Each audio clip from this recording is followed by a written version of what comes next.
Hello guys, welcome to another video by Technical Mac.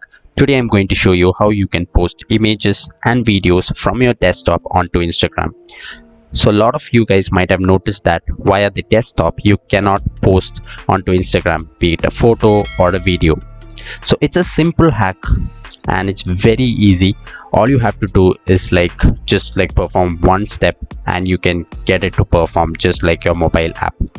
So some of you guys might be wondering, because you might have your big files in the desktop and maybe it's too difficult to post from the mobile app, and you might find difficulty in doing so because it's not always convenient, right?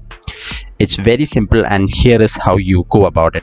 So if you're using Google Chrome, just go to the menu and click on More Tools. Once you click on More Tools, go to the Developer Tools option.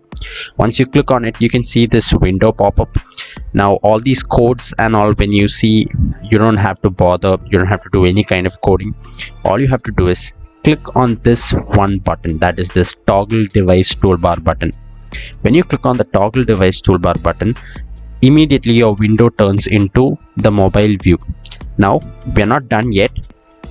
After clicking on the Toggle Device Toolbar, click on the Reload button as well.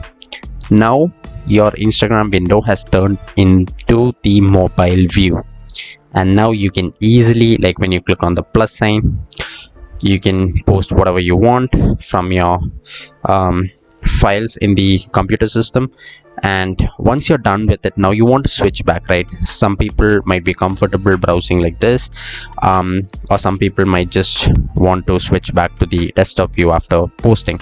So just click on this back again, and now it's in the normal mode. After you click on reload again, don't forget to click on the reload button, close this, and we are done. That's all for the video. Thank you so much guys for watching. Do subscribe to Technical Mac and turn on the bell notification, because you don't want to miss out on our giveaways and regular tips and tricks. Stay safe guys.